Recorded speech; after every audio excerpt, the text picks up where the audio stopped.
queen of the oyster pirates a second thought. And who did not know that French Frank was madly and Latinly in love with her? How was I to guess that I had done him shame?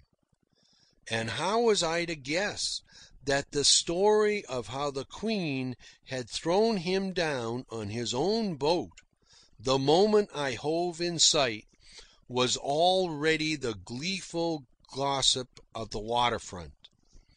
And by the same token, how was I to guess that her brother Pat's offishness with me was anything else than temperamental gloominess of spirit? Whiskey Bob got me aside a moment. "Keep your eyes open," he muttered. "Take my tip. French Frank's ugly. I'm going up river with him to get a schooner for oystering. When he gets down on the beds, watch out. He says he'll run you down.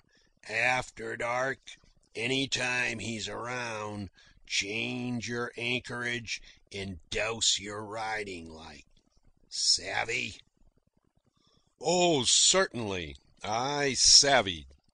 I nodded my head, and as one man to another thanked him for his tip and drifted back to the group at the bar. No, I did not treat. I never dreamed that I was expected to treat. I left with Spider, and my ears burn now as I try to surmise the things they must have said about me. I asked Spider in an offhand way what was eating French Frank. "He's crazy jealous of you," was the answer. "Do you think so?" I said, and dismissed the matter as not worth thinking about.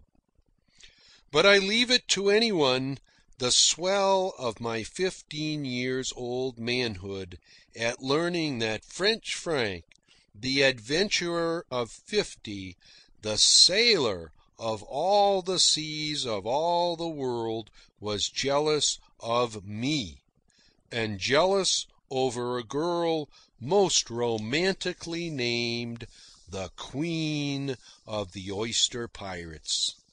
I had read of such things in books, and regarded them as personal probabilities of a distant maturity.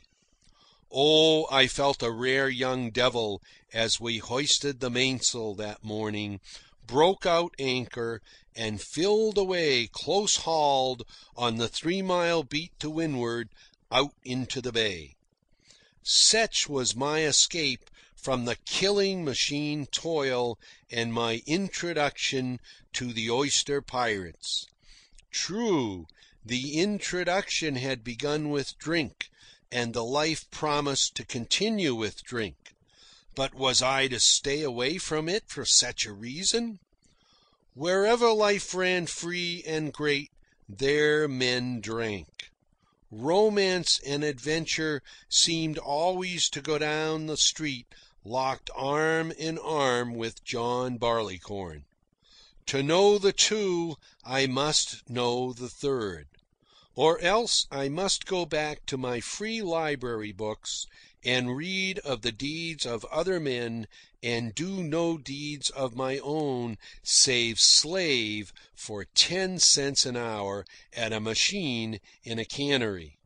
No, I was not to be deterred from this brave life on the water by the fact that the water dwellers had queer and expensive desires for beer and wine and whiskey. What if their notions of happiness included the strange one of seeing me drink? When they persisted in buying the stuff and thrusting it upon me, why, I would drink it. It was the price I would pay for their comradeship. And I didn't have to get drunk. I had not got drunk the Sunday afternoon I arranged to buy the razzle-dazzle, despite the fact that not one of the rest was sober.